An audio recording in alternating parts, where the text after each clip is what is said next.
fastest wrestling on the edge of the world! Hello everybody and welcome to SPW Bleeding Edge. This is the podcast about wrestling on the edge of the world. My name is Tyler King. I am joined by David Dunn. David, we made it. Episode 1. What a milestone. We're finally here, Tyler. It's official. We're podcasters. Can you believe it? SPW commentary team, podcasters. What's next? That's probably enough on our plate for now, to be perfectly honest. Let's just focus on those two. Yeah, fair enough. So for those of you who are unfamiliar, SPW is a pro wrestling promotion run out of New Zealand. We run shows in the South Island, been running for about the past 5 years, running successful shows, selling out venues. We've had shows in stadiums. We've had events broadcast on national television. We've got our own app that you can watch all our past events, available on Apple and Android. And now SPW has made its debut on Spotify, on Apple Podcasts. We're on Amazon. We are wherever you can find podcasts is where SPW Bleeding Edge is going to be. As mentioned, we are the SPW commentary team. Myself, I've been with SPW for almost the whole 5 years. I joined just shortly after the first show. I've worn many hats over the years, I guess. Been part of the camera team, leading the camera team, doing editing, putting the shows together in post-production, producing the live production of the events, working with the team on planning the events, and I've done ring announcing a handful of times, and now commentary with David. So yeah, excited to be able to share a bit of my experience and some stories from my time with SPW. David. I began as a commentator in SPW. Shortly thereafter, took on the role of ring announcer as well, and I've been doing that for nearly every major SPW event for the past 5 years, and now excited to add the role of podcaster to that list as well as we discuss anything and everything SPW every couple of weeks right here in your headphones. Yeah, and I'm excited to be able to talk to you a bit more as well, David. I guess for us, as much as we are a part of SPW, geographically, we are quite separate from SPW. I'm in Christchurch, which is north of where SPW is based in Invercargill. David's in Levin, which is even further north of me. So we only really get together with the wrestlers and the rest of the SPW team when we have these flagship events. And then there's this big gap where we don't really talk. We interact occasionally, but we don't really get to dive in and deep dive and get to know each other and what drives us. So I'm really looking forward to getting to know some of the wrestlers and to getting to just chat about SPW and what's happening with the events. So yeah, and I think why not bring the fans along for that ride as well. So I think it'll be fun. Absolutely, I agree with you there, and I'm looking forward to getting to know some of these wrestlers who we've seen in the ring for a number of years, but getting to know them a little bit better outside of the ring, outside of the ropes, what they're really like behind the scenes. And we're kicking things off in this episode by talking to T-Rex, SPW star T-Rex, but we're going to be pulling the curtain back a little bit, I guess, which we will probably do quite a bit of on this podcast. And we're going to talk to him in his role as one of the managers of SPW. And it's all about Fight Nights. We've got a new Fight Nights coming up this week in a brand new venue. So we're going to talk to Troy all about the history of Fight Nights, how it came about, how it grew, the evolution, and the decision to move, and what the future holds. So that'll be a really cool chat with Troy. Before we get to that, though, David, we're going to talk about Halloween Haunting, SPW's most recent flagship event. That's right, one of the biggest SPW events of any given calendar year, and boy oh boy, Halloween Haunting 2020, it was a good one, Tyler. Yeah, spoiler warning here, we're going to be talking about the results, so if you haven't watched it, go and check it out on SPW On Demand right now. Let's just run through it, shall we? So T-Rex versus Rangi kicked us off, and that was a really fun opening match. Rangi, man, he just came out of nowhere this year and has become a massive fan favorite with the Invercargill crowd. Yeah, I'm always very excited whenever I see Rangi has been announced for an SPW card. And he's not half bad in the ring, Tyler. He got the job done, put away the human hate machine. Yeah, quite a surprising result. They're not the only surprising result of the night, though. How about Will Power and Niwa? A clash between one man and his idol. Oh, I see what you did there, David. Yeah, pun may have been intended there. The former Johnny Idol wrestled on the very first SPW event when a young Willpower was sitting in the third row and decided that he wanted to become a wrestler as a result of watching this matchup. Finally had an opportunity to share the ring with the man who inspired him at Halloween Haunting. And you talk about a big win. You talk about a massive result. Willpower picking up the victory over the man who inspired him in the very first place. I mean, that's what we're going to be talking about this match and more specifically that result for years to come, I'd imagine. Yeah, it was a huge win for Power. He said he needed to go through Niwa to get back on the path to the SPW Championship. And he did that. And then after the match, he said how much that match had meant to him. And he extended his hand for Niwa. And Niwa was having none of it. What did you make of that? Well, look, I've known Niwa for a number of years. In fact, I think I saw his first ever match all the way back in 2006. So I've seen him grow into the competitor that he's become in recent years. And Niwa, he's driven by competition and he's driven by results. And it's let him achieve these massive things that he's done. You know, he's traveled all over the world. He's been very successful, but he does take it hard when a result doesn't go his way. And I think you saw a little bit of that frustration there, not willing to shake the hand of Willpower because Niwa came out second best, and that really eats him up inside. Yeah, there was a lot of hype about Niwa coming back to SPW for the first time in 5 years. He's had great matches, but he has not been able to deliver the victories. So you're right, that's got to mess with his psyche a bit when he's seeing being defeated by the guy that watched him in the first show. Like, I can understand him being pretty upset by that. So it will be interesting to see where that goes. Perhaps we'll have to get Niwa on the podcast at some stage and we can ask him firsthand. Yeah, we'll have to. Let's change gears a bit now. I've got a clip to play here, David. Okay. So in my role as SPW video producer, I sometimes get sent clips. I got sent this clip to include part of it in the intro video for the show, but I don't believe this was ever shared anywhere. The full video wasn't shared anywhere. So this is a Bleeding Edge exclusive, guys. This is Professor Palmer, pre-Halloween Haunting, sending out a warning. People have been constantly messaging me, asking me, where is it that you stand with detention? I am done with detention, full stop. Those idiots were nothing with me, and they're going to show you why, that they are nothing without me. And as for the shooter Shane Sinclair, well, you can erase his name from the equation as well. You see, when one door shuts, another one opens.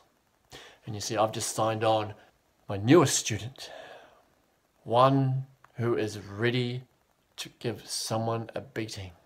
And come Halloween Haunting, you may just get to see that firsthand. Because I am your SPW General Manager and your education sensation, Professor Palmer. So there you have it. That was Professor Palmer foreshadowing the events that would unfold at Halloween Haunting. Obviously, Jackson Cross is his new quote-unquote student.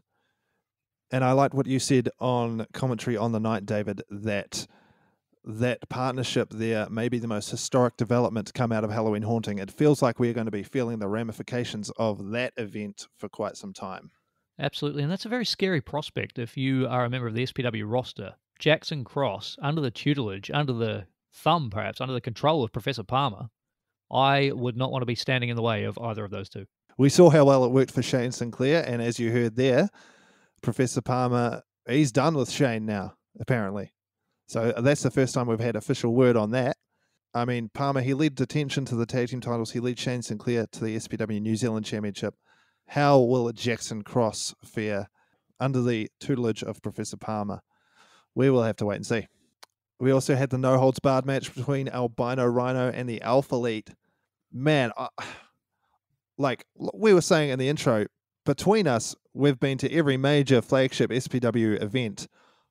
I don't remember ever hearing a response from that audience in the Corinthian Centre like they had for Albino Rhino at Halloween Haunting. Horns were definitely up for the Rhino. He's a massive fan favorite, and it's not hard to see why when you get to know the man a little bit. He's incredibly personable. He's a great guy, and he was coming off the back of being out of action for what was it, almost 10 months coming into this event after he was first attacked by who it turns out was Charlie Roberts.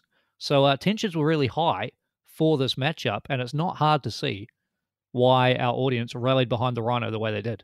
Yeah, and it was pretty brutal, and I don't want to go too deep into this because I feel like we should try and get Albino Rhino on the podcast sooner rather than later, and we can do a deep dive into all of this then.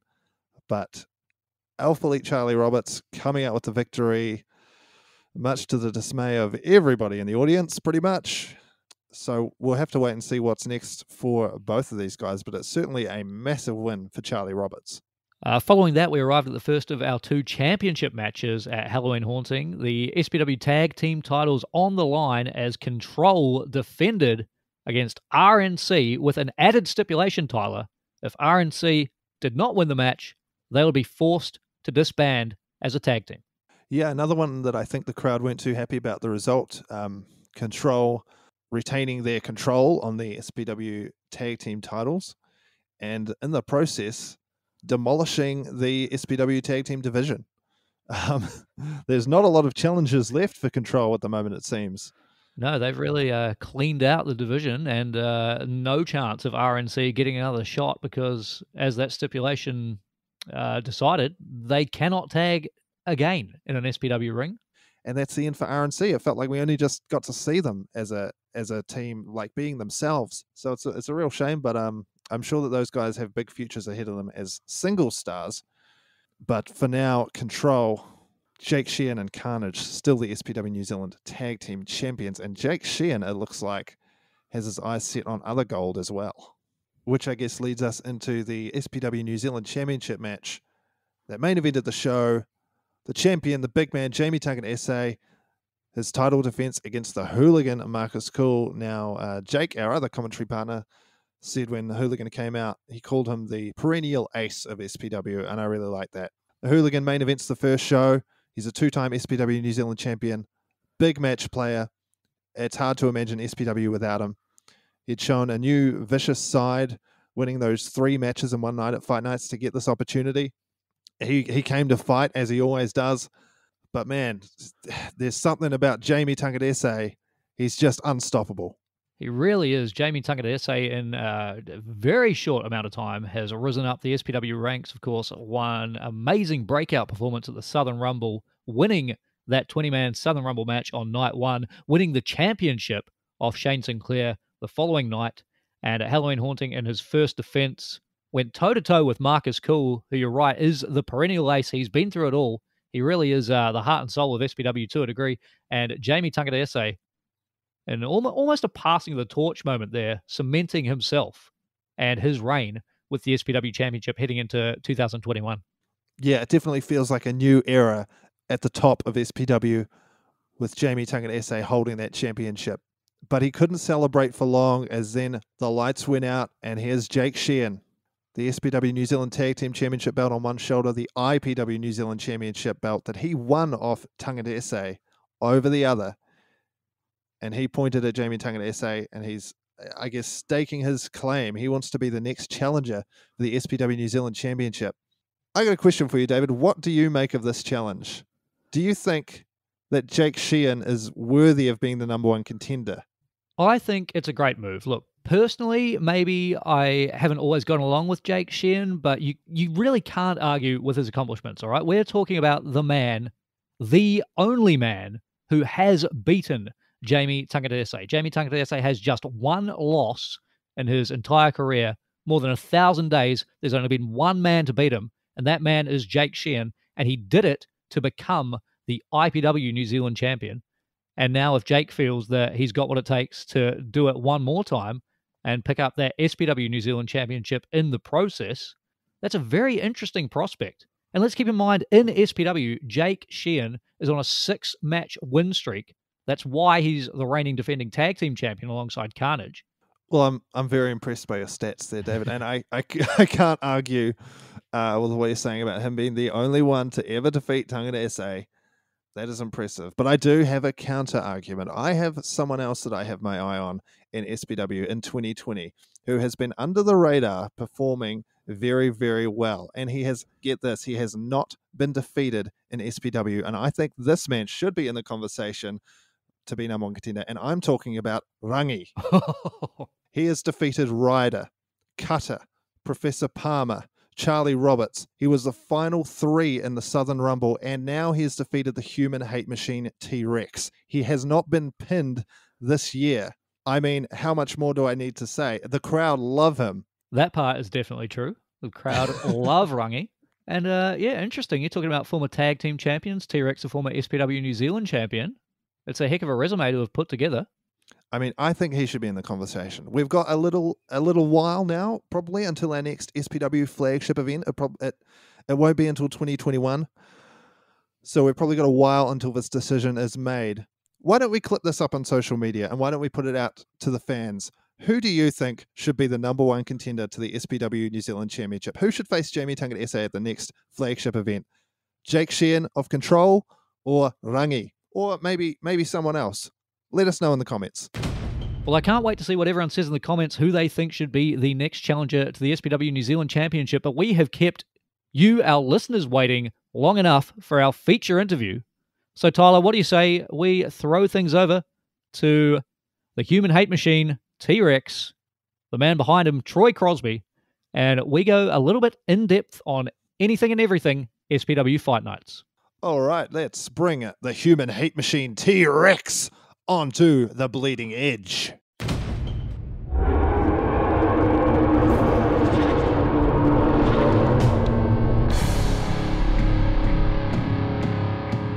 He's known as the human hate machine T-Rex, sometimes the love machine Big Daddy Rex. We know him as Troy. Troy, welcome to SPW Bleeding Edge. Thanks for joining us. Thank you, lads. It's good to be here. How are you doing? Very well, actually. Very well. A lot of exciting things happening at the moment, so it's just trying to focus my energies on the right sort of stuff in the right order. Plenty of exciting stuff happening for sure, but for this episode, we're here to focus on SPW Fight Nights, coming off the back of the biggest Fight Nights ever. But to understand what Fight Nights are and how they differ from other SPW events, we've got to backtrack just a little bit. So let's start off going back to 2015, maybe even earlier, to a time where there's no pro wrestling to speak of in much of the South Island, especially in Invercargill, but you, Troy, had an idea to change that. Crikey, we are going back a bit. It sort of come about from just getting sick of travelling everywhere and not having an opportunity to do it in my own hometown. There was definitely a potential, and I knew there was an interest out there of what I was doing, so I knew there was sort of some demand to see it because everyone was like, "Oh yes, I used to watch it on TV and all that sort of stuff." So then, so the early beginnings, crikey, we set up a club and me and my wife, Michelle, we were selling scratchy boards. We were doing everything we can just to try and raise some funds. And then after a while, it was do or don't, and then we had to invest our own money in financially to acquire a ring, and then that's sort of where we started the planning for the first show. So that was a good 6 to 8 months prior to the first show that everything sort of started. I'd like to say everything's, just snowballed from there, but it's been a long road, and it's surprising that it's only been 5 years. It feels like about 10. Talk to us a bit about the early days of training in SPW. We always think about the barracks, but how much time was there before the barracks became part of the picture in terms of training? Training wise, right? So we had a sign up sheet at the first show, and I think we had maybe 8 or 10 people sign up, and then one day went and hired a venue on the outskirts of Invercargill, spent 2 hours putting up the ring, 3 hours doing some basic training, another 2 hours packing down the ring to chuck the ring back in storage, because that's pretty much all we had. Fast forward a couple of months, and then we managed to find a boxing club that we could keep our ring up in. Nothing flash, but it did the job. There were training times where it was just me and one trainee at times. Yeah, and that was willpower from the very start. So he's the one that started at the very start, and he's still going. So that's impressive. I haven't scared him off yet.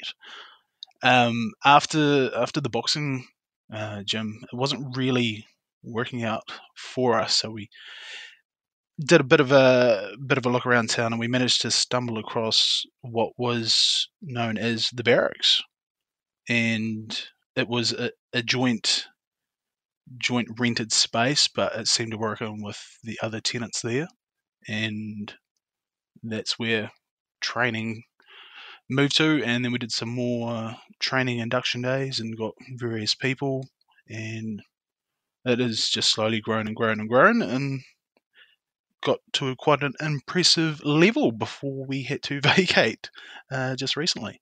So how about Fight Nights itself, the idea of doing a show at the barracks? How did that all come about? Fight Nights, the original concept is sort of, it's remained true to what the last show was. It was all about local guys, giving them opportunity to train and put on matches that wasn't necessarily the big marquee ones that we do at various venues, but it's giving them the chance to be in front of a live audience, which everyone can train and put on training matches, but until you're out there in front of a real crowd who isn't just friends, you don't really get an understanding of how you're going. You don't get that feedback. So the Fight Nights itself was sort of born from that drive to give the trainees something to work towards and give them the stepping stone to work towards a main show spot. And the atmosphere around Fight Nights has become its own unique beast, hasn't it? You know, I've been part of some massive SPW events, some incredible moments. You know, standing in front of 1,200 people inside ILT Stadium, ring announcing for Marcus Cool in the main event in Queenstown. But the Fight Nights atmosphere, you know, I mean, these early shows, especially, where people were encouraged to BYO. That goes both for drinks and their own chairs some of the time. Yeah, the atmosphere and the crowd dynamics are definitely a lot more relaxed. It's a lot more interactive as well with the wrestlers and the fans, which I think helps each other, and it helps that different dynamic. It's not the same sort of feel you get from our regular shows. So it is sort of its own wee beast, and it's got quite a good appeal with the hardcore fans. So that's why we get pretty consistent turnout when we put them on. Talk a bit about how it changed over the years. You talk about how in the early days it was fans bringing their own chairs, but very quickly it became this thing where it's on SPW on demand, and all of a sudden we've got the IWGP Junior Heavyweight Champion coming to the barracks in Invercargill, and the place is packed. How did that happen? Yeah, so I think the story was he was wrestling at the Tokyo Dome not too long before he was at the barracks. So that was going from about 60,000 people to, I think we maybe got 150 odd. But that was a full venue for us at the barracks. And I think we were just very fortunate. His partner B, who is a Kiwi, was coming back for a wedding. So they were coming over, and yeah, we just jumped on the opportunity to try and get him on our show. I think that was a Thursday night show because it was the only day that would suit. We had people travelling from all over New Zealand to come and watch a training show. It's definitely the other end of the scale is where we sort of started out was, you might get 20 or 30 close friends and family coming along and just, see people as they're starting to progress into their career. And then it just, continually grew, word of mouth. It's always sort of been a word of mouth kind of thing.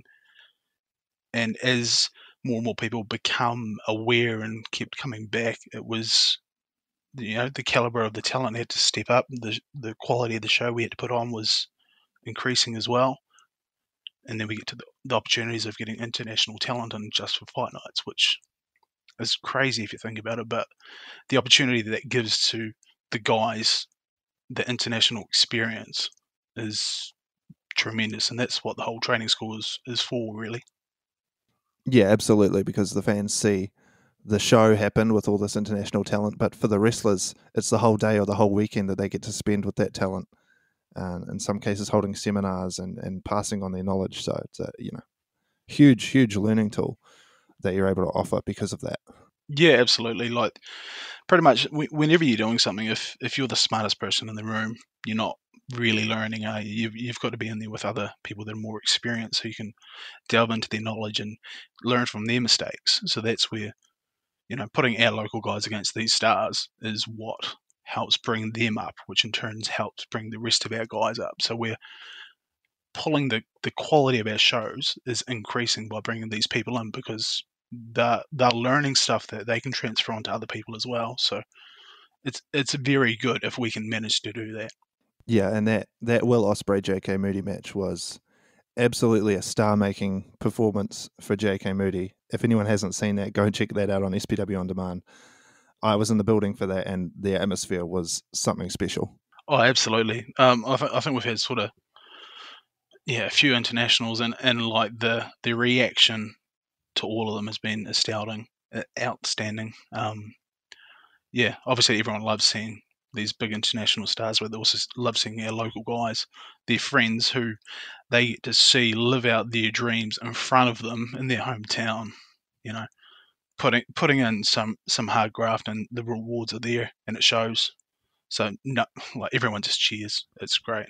So in many ways, Fight Nights almost has become perhaps the truest vision of what SPW originally was intended to be. It's something that's filled with homegrown talent, giving them an opportunity to really showcase themselves in front of this live audience.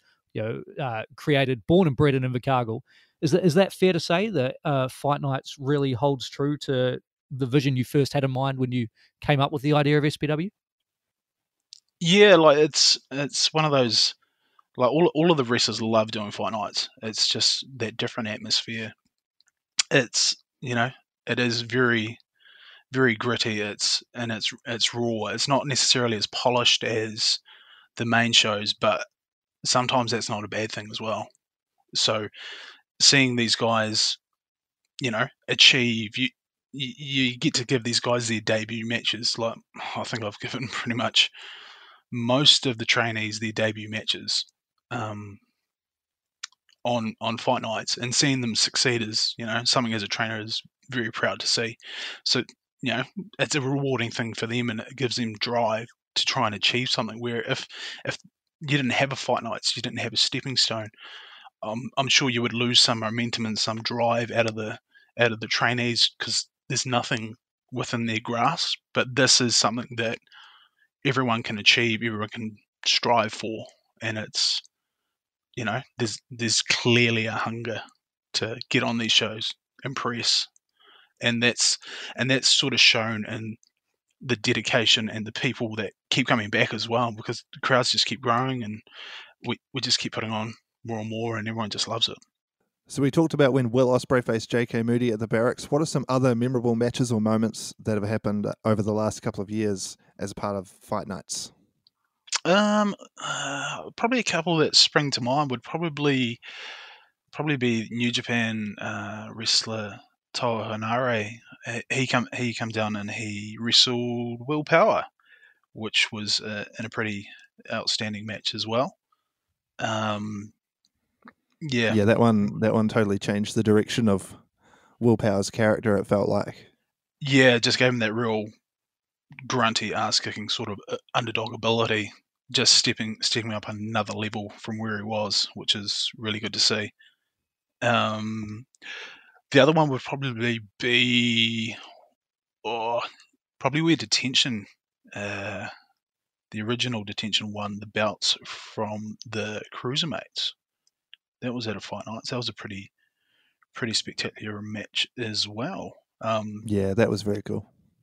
Yeah, like it's sort of moments like that you look back and think, okay, so that gave them the belts, that gave them the opportunity to have better, more significant matches on our main shows, and obviously that gives them more experience and become bigger stars. So that's one of those key moments for some of the boys that have really stepped up.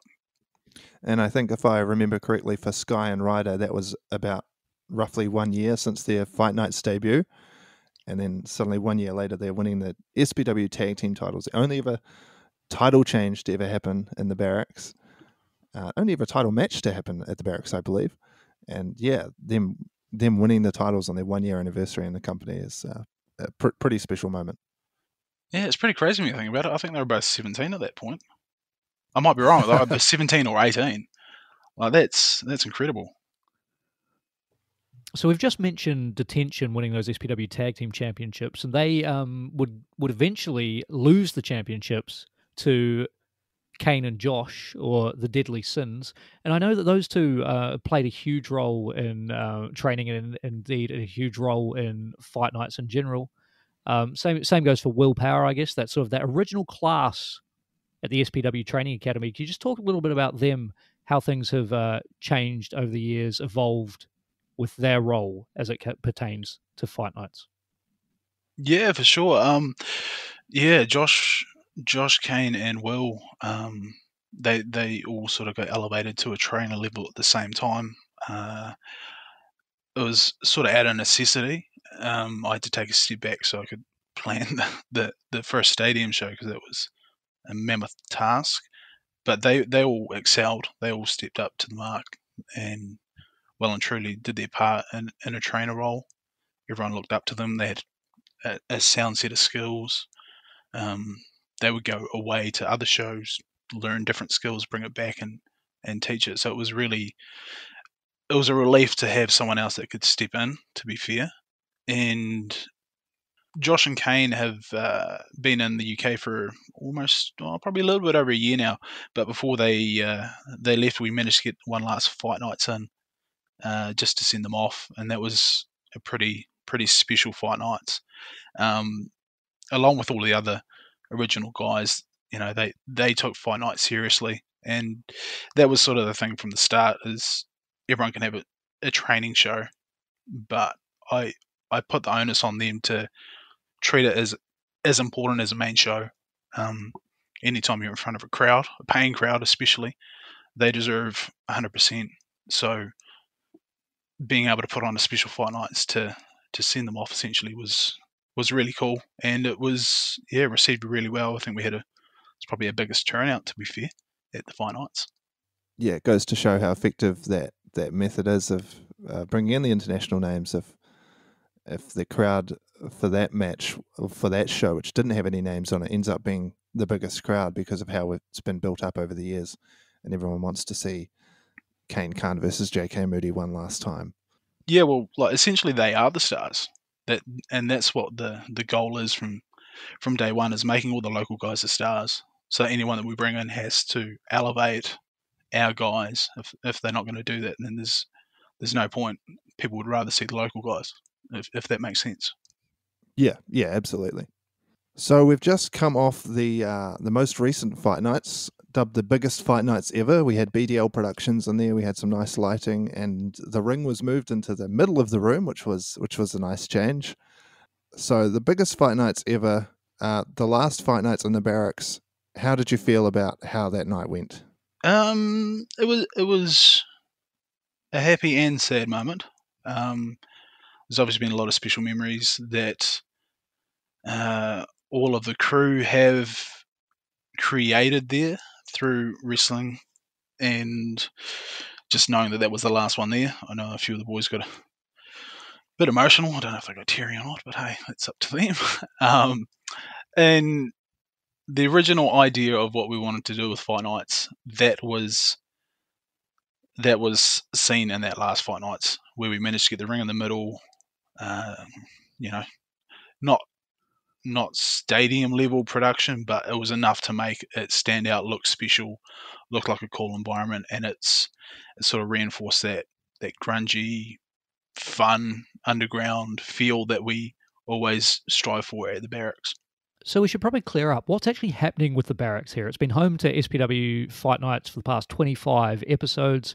It is synonymous with that, that grungy underground feel you just talked about. But of course, this next Fight Nights event held at a new venue. So what has caused the move? Oh, there's a running gag that Professor Palmer got angry, so he's blown it up. Which technically is probably not far from the truth. I believe it's getting demolished to make way for a big store or a retail outlet or something. I'm not 100% sure, but yeah, we got the notice that we were out by a certain date, so we scrambled to put on this last show, and that's, yeah, pretty much the end of it. So that was the last ever Fight Nights at the Barracks, but Fight Nights will continue. So can you tell us a little bit about the future of Fight Nights or what that might look like? Yes, so we've moved into another facility. We're sharing it with a local sports club, the Waikiwi Rugby Club, and we've got exclusive use of part of the building, and we have made it look pretty special for it's a different feel, Fight Nights, but I think it's going to work very well going forward, and it's going to be a nice ruckus atmosphere. Fight Night Season 2, I like to call it. Yes. So there's been a lot of history with Fight Nights at the Barracks. 25 episodes, all available to watch on SPW On Demand. Sounds like Fight Nights has a big future as well. Troy, thanks so much for joining us. We'll have to have you on again to talk a bit more about T-Rex. But if people do want to follow T-Rex, how can they do that? All of my handles, I believe, on Facebook, Instagram, and Twitter are all at Kiwi T-Rex. So if people want to go check it out, that'd be great. And thank you very much for having me, guys. It's been fun. The pleasure is all ours. Thanks very much for joining us here on The Bleeding Edge.